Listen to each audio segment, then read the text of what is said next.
You're 35 years old and you still flinch when someone raises their voice. You're successful, capable, intelligent. But when your partner asks, "Can we talk?" your stomach drops, like you're about to be punished. You avoid conflict like it's a disease. Or maybe you create it before it can find you. You push people away the moment they get close. Or you cling sulfur monoxide tight, they can't breathe. And you tell yourself, this is just who you are. Your personality, your quirks, your preferences. But IT's not. It's the echo of something that happened when you were too young to understand it, too small to fight it, too dependent to escape it. And that echo is still running your life. Carl Jung said something that should shake every person who's ever wondered why they keep repeating the same mistakes. He said, until you make the unconscious conscious, IT will direct your life and you will call it fate. Read that again. Slowly, your unconscious is the part of your mind that stores everything you experienced but couldn't process. Every moment you had to survive instead of feel. Every time you had to be small to stay safe. Every lesson you learned about love, safety, and worth before you even knew those were things you were learning. And all of that is down there, running in the background, making decisions for you. Childhood trauma doesn't always look like the horror stories people imagine. It doesn't always leave visible scars. Sometimes it's quiet.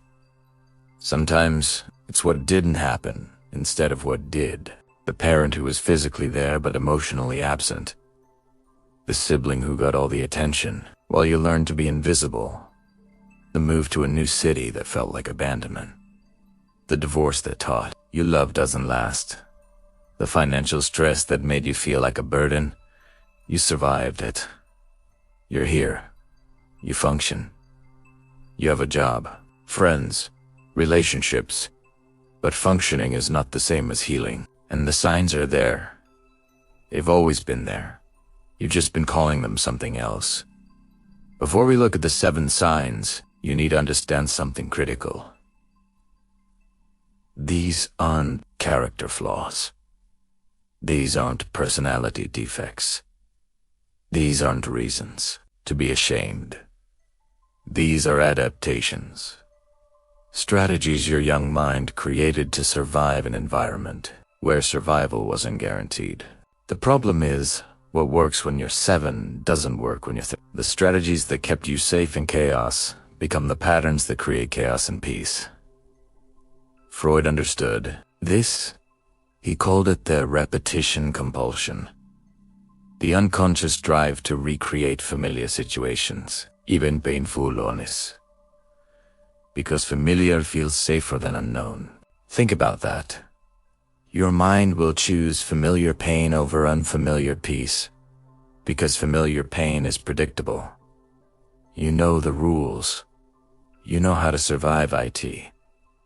But unfamiliar peace, that's terrifying. What if you don't know how to exist there? What if you do it wrong? What if IT gets taken a WAY? So you sabotage IT. Not on purpose, not consciously, but your unconscious sees danger in the good thing and activates the old survival program. Push them away before they leave. Test them before they can hurt you. Stay small so you don't get targeted. Stay busy so you don't have to feel. And you wonder why nothing ever feels quite right. WHY, you're always anxious. Why relationships feel like minefields. Why success feels hollow. Why you can never just relax. It's because you're still running from something that already happened. Fighting a war that already ended. Protecting a child who's now grown. Marcus Aurelius wrote in his personal journal, "You have power over your mind. not outside events. Realize this, and you will find strength. But here's what he didn't say. You can't have power over your mind if you don't know what's in IT. If the unconscious is running the show, you're not making choices. You're executing programs written by a terrified child. The 7 signs we're about to look at are the fingerprints of that child. The evidence that the wound is still open even though the bleeding stopped years ago. And recognizing them isn't about blaming your parents. IT is not about dwelling in the past. IT is not about victimhood. IT is about seeing clearly. Because you can't heal what you can't see. You can't change what you don't acknowledge. You can't stop a pattern you don't recognize as a pattern. Jung also cited the meeting of 2 personalities as like the contact of 2 chemical substances. If there is any reaction, both are transformed. But transformation requires awareness. If you don't know what chemical you are, if you don't understand your composition, your reactions will confuse you. You'll blame the other person. You'll blame circumstances. You'll blame fate. When, really, you're just repeating the formula you learned in childhood. I want you to do something right now. Think about your last 3. Relationships, friendships, romantic partners, work dynamics. Doesn't matter. Do you see a pattern? A familiar shape, a recurring theme. Maybe you always choose people who need fixing. Maybe you always end up feeling like you're too much. Maybe you always find yourself walking on eggshells. Maybe you always leave before you can be left. That pattern isn't random. IT's not bad luck. IT's not that everyone else is broken. It's the echo, the unconscious program, the unhealed wound recreating, the familiar environment. And it will keep happening until you see it. Until you name IT. Until you make the unconscious conscious. Nietzsche sighed, he who has a why to live can bear almost anyhow. But I'll add this. You need to know your what before you can find your why. Happened. What you learned. What you're still carrying. The 7 signs are coming. And if you're still watching, if something in these words is resonating in your chest like a tuning fork, you already know at least one of them applies to you. That discomfort you're feeling, that's not anxiety. That's recognition. That's truth trying to break through. The story you've been telling yourself about who you are and why you do what you do. Stay with me. This is going to be uncomfortable. But discomfort is the price of transformation. And you've been uncomfortable your whole life anyway. At least this time, IT leads somewhere. Sign 1. You can't celebrate your own wins. Something good happens. You get the promotion. You finish the project. Someone compliments you. You achieve the thing you've been working toward. And instead of feeling joy, you feel uncomfortable. You minimize. IT was nothing. I just got lucky. Anyone could have done IT, or you immediately find the flaw. The thing is not perfect. The person who did it better. The way IT could have gone wrong. You can't let yourself feel good. Because somewhere deep in your unconscious, feeling good is dangerous. Carl Jung talked about the shadow, the parts of ourselves we learn to hide because they weren't acceptable in our environment. For many people, confidence was part of that shadow. Pride, self-celebration. Maybe when you were excited as a child, you were told to be quiet. Stop showing off. Don't be arrogant. Don't make others feel bad. Or maybe your wins were ignored. No one noticed. Nitrogen monoxide one cared. So you learned that your achievements don't matter. That celebrating yourself is selfish. That staying small keeps you safe. Schopenhauer wrote, "We can do what we wish, but we can only wish what we must." Your wish to celebrate is blocked by the unconscious must of staying invisible. The child who learned that being seen is dangerous still controls the adult who earned recognition. The healing starts when you notice this, when you catch yourself minimizing, when you see the automatic deflection, and then you practice. You say thank you without the qualifier. You let the compliment land without batting it away. You sit in the discomfort of being proud without immediately finding the flaw. It will feel wrong. That's okay. Wrong feelings don't mean wrong actions. Sometimes healing feels like breaking a rule you didn't know you were following. Sign 2. You're either all in or all out. Nitrogen monoxide, middle ground. Relationships are extreme. Either this person is perfect and you're completely consumed, or they're terrible and you're done. No gray area. Nitrogen monoxide slow building. Nitrogen monoxide measured approach. Friendships are the same. Best friends or strangers. Total trust or a total walls. Work is the same. Obsessed or burnt out. Everything or nothing. This is called splitting. It is a defense mechanism. Jung would recognize it as the mind trying to create simple categories in a complex world. WHEN. You were young and your environment was unstable. Nuance was dangerous. You needed to know quickly. Is this person safe or not? Is this situation good or bad? Can I relax or do I need to protect myself? So your brain developed a shortcut. Black or white. All or nothing.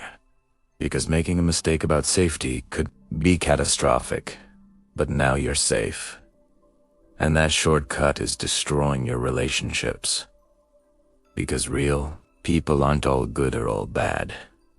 Real situations aren't all safe or all dangerous. Real life lives in the gray. In the messy middle. In the some teams yes. Some teams no. But your unconscious doesn't trust the middle. The middle feels like uncertainty. And uncertainty feels like danger. So you push for extremes. You idealize people at first because if they're perfect, you can relax. Then when they inevitably show a flaw, the entire image collapses. They're not perfect, so they must be terrible. And you cut them off to protect yourself from the disappointment.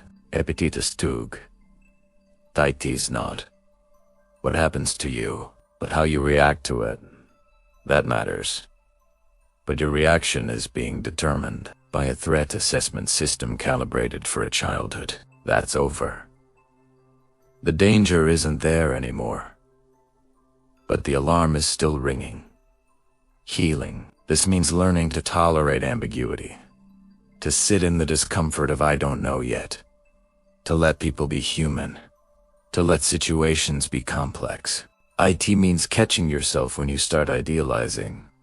Reminding yourself that nitrogen monoxide one is perfect, and that's okay. It means catching yourself when you start demonizing. Reminding yourself that one mistake doesn't erase everything good. It means practicing the middle, the nuance, the sometimes. Sign 3. You can't ask for help without feeling weak. You'll break yourself before you'll ask for support. You'll work until you collapse. You'll cry alone.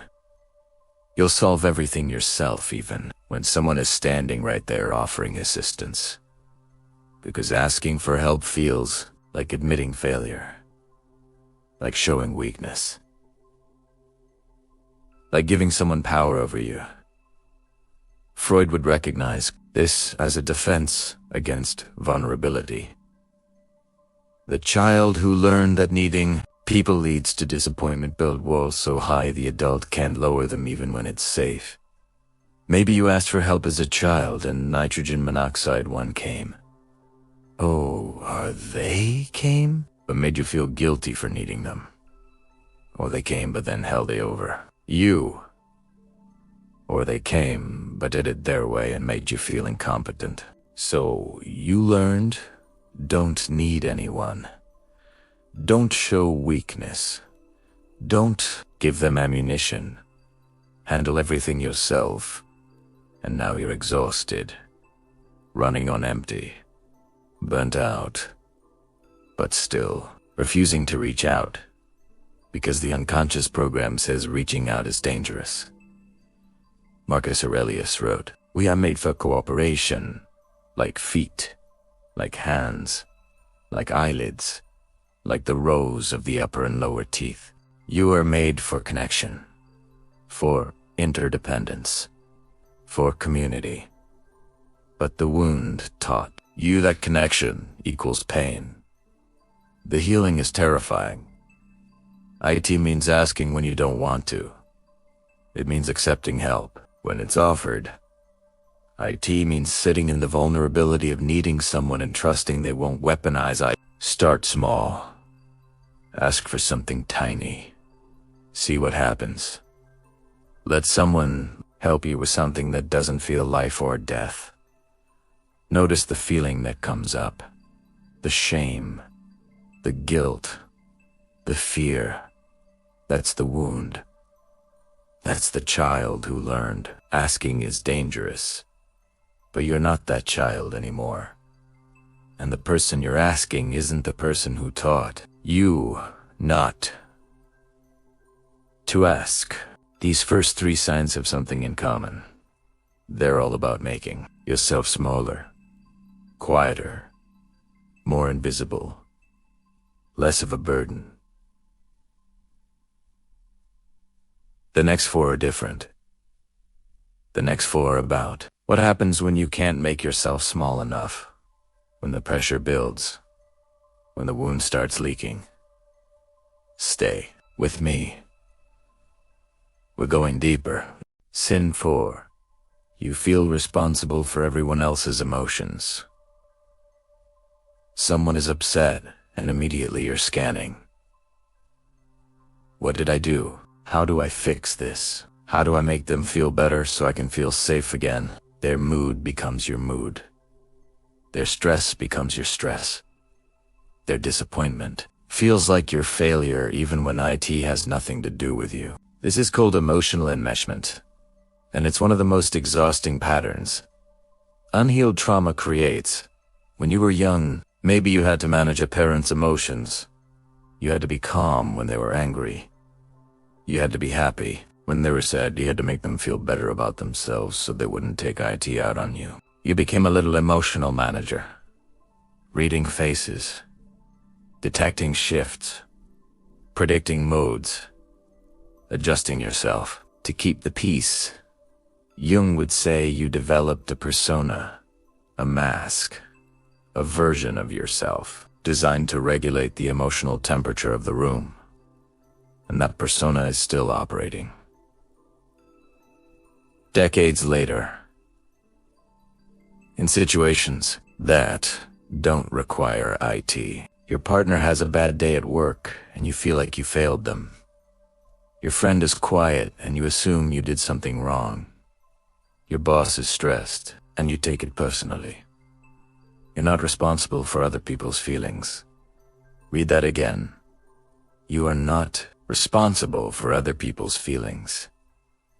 They have their own inner world, their own wounds, their own patterns, their own unconscious programs running. Sometimes people are upset and it has nothing to do with you. Sometimes people are distant because they're processing their own things.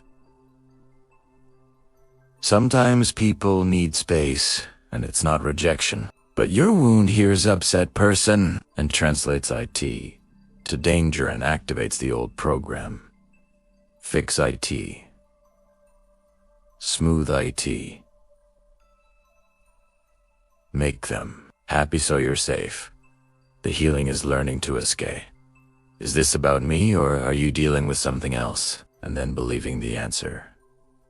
It's learning to let people have their feelings without making those feelings your responsibility. It's learning that you can be supportive without being a fixer. It's learning that sometimes the most loving thing you can do is give someone space to feel what they feel without trying to change it. Sign 5. You sabotage good things before they can hurt you. Relationship is going well, so you pick a fight. You pull away. You find reasons to doubt them. You test them until they fail. The job is going well, so you stop trying. You make careless mistakes. You create reasons to leave before they can fire you. Things are peaceful, so you create chaos. Because peace feels like waiting for the other shoe to drop. Nietzsche wrote, "He who fights with monsters should be careful lest he thereby become a monster." But sometimes the monster is the fear itself. And in fighting the fear of abandonment, you become the one who abandons. In fighting the fear of failure, you become the one who ensures it. This is what psychologists call a self-fulfilling prophecy. But it's deeper than that. It is an unconscious attempt to control the uncontrollable. When you were young, good things ended without warning. Safety was temporary. Love was conditional. Happiness was a setup for disappointment. So your unconscious learned to end things first, to create the ending on your terms, to hurt yourself before the world could hurt you. At least if you sabotage it, you saw it coming. At least if you ruin it, you had control. The pain is familiar, manageable, expected. But here's the trap. You're creating the very thing you fear. You're proving to yourself that good things don't last by making sure they don't. Freud called this the death drive.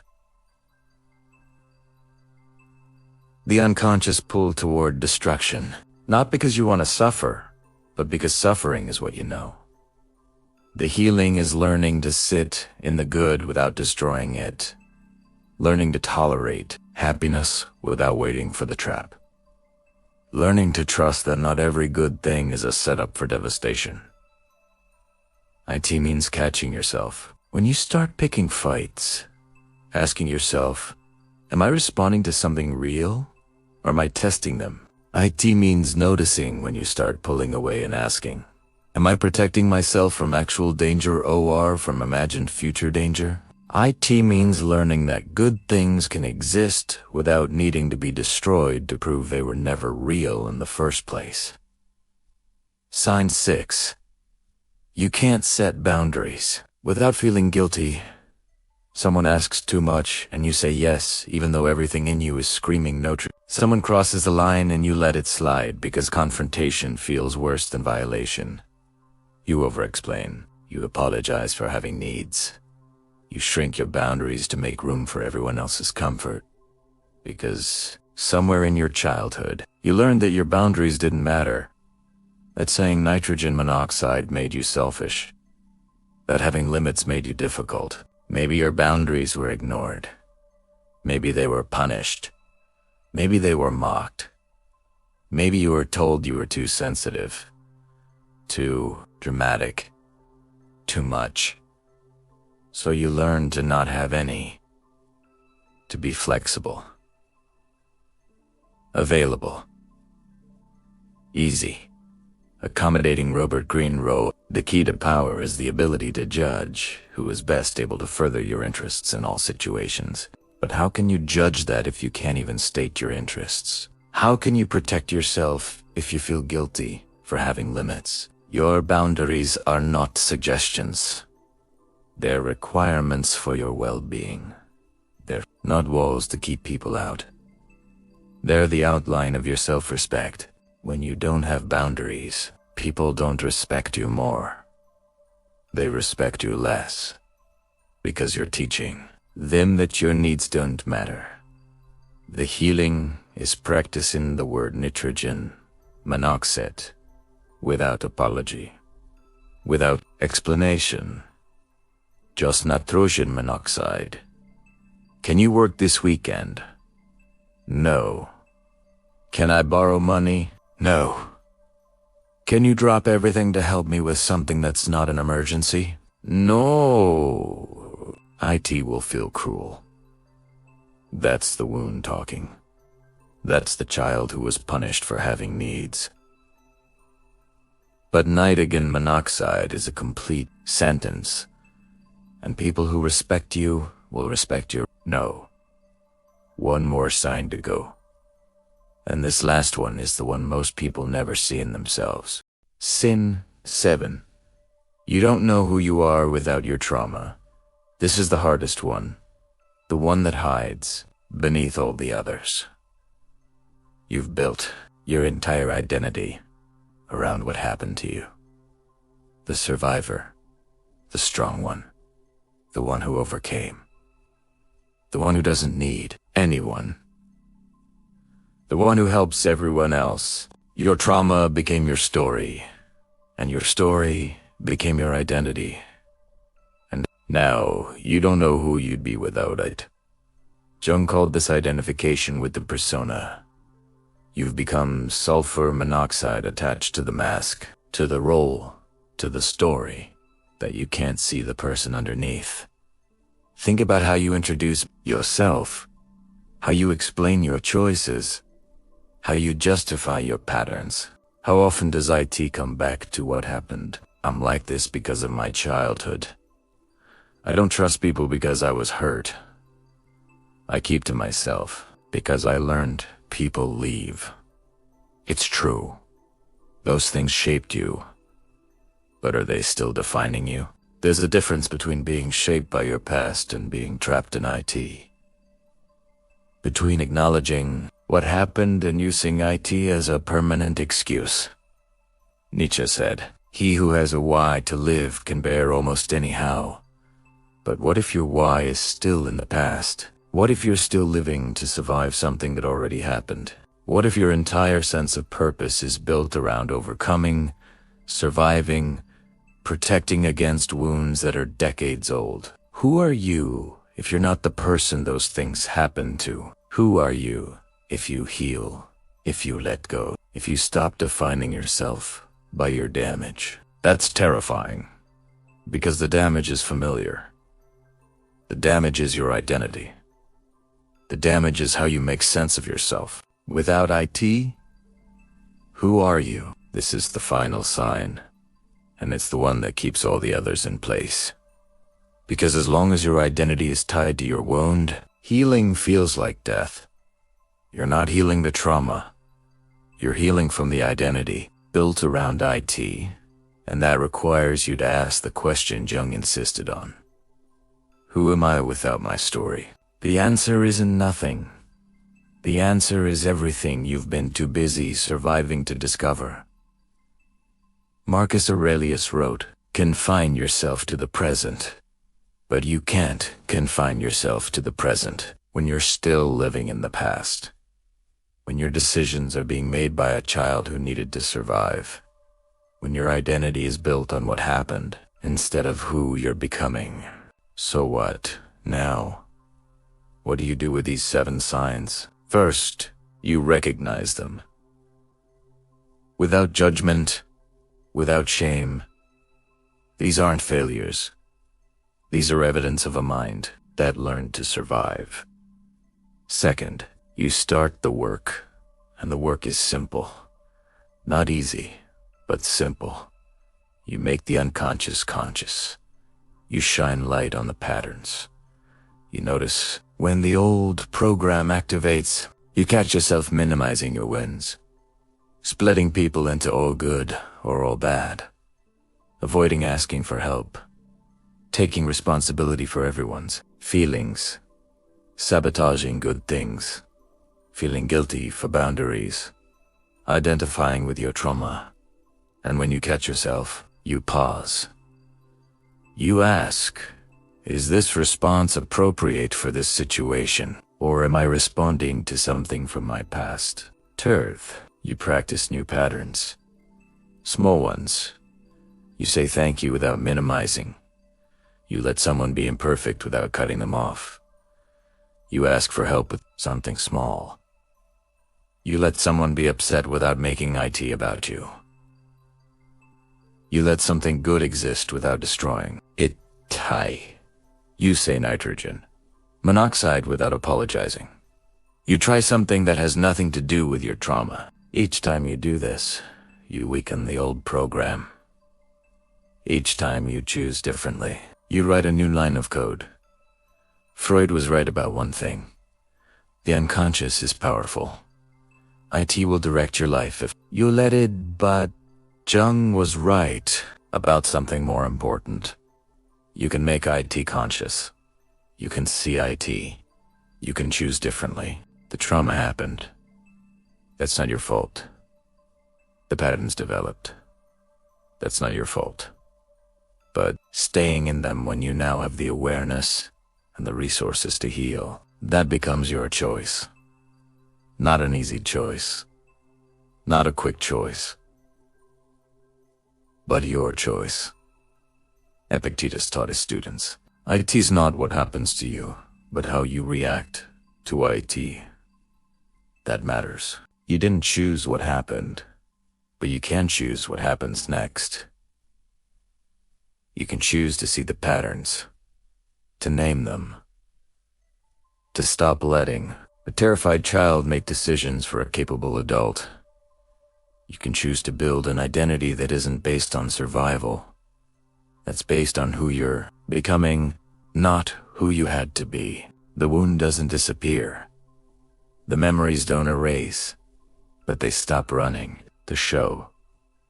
They become part of your story, not the whole story. And that's when real life begins.